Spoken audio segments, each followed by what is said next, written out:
And she challenged me. She said, your mission is to take love into the corporate world. And to that end, I embraced that. My husband and I started a magazine called Resource, which was dedicated to personal and professional development. And it all just grew from there. And so there I am. I'm still vastly curious and utterly determined to bring love into the workplace. Thank you for sharing that journey.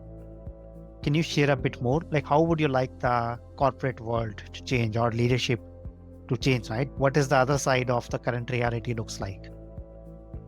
I've seen how powerful it is in shifting the mindset and shifting the behavior of people who are on boards, CEOs in responsible positions.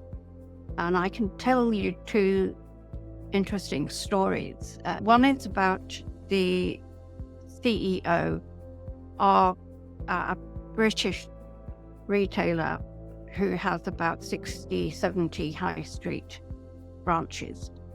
And he kindly agreed to talk to me about love in the workplace, although he was, to begin with, quite reluctant because he felt that love was something that only applied to your family, that it was not something you would have in the workplace, although they probably had one of the most compassionate and caring approaches.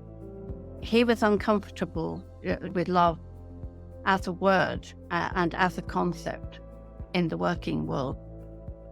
And so normally I'm very careful to contextualize what we're talking about, that what we're talking about is not the kind of tabloid image that comes up on the front page of the red tops as love nests and affairs and this, that and the other, but that love is an all-encompassing state of being, that it's not, whilst it can be extremely emotional, it's much more than that, and that there are so many different types of love. That we have a paucity of vocabulary in the English language.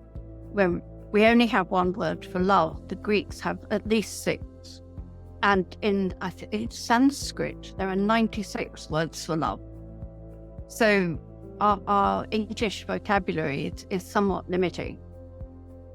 But this man, we spent about an hour and a half. It was supposed to be 45 minutes talking.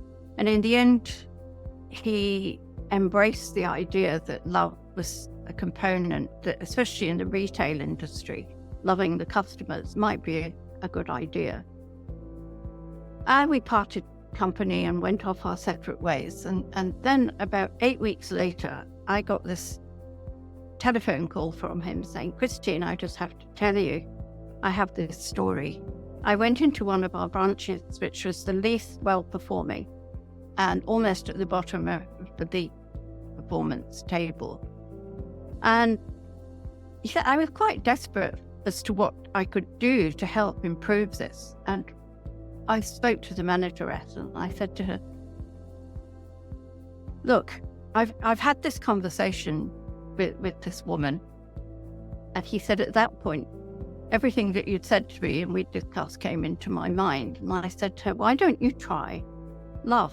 Why don't you try loving the staff and loving the client and giving yourself some self-love so that you have a completely different transformational experience in the store?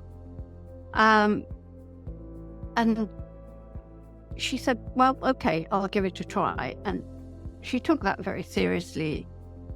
He said, within sort of the 6 to 8 weeks since we had our conversation,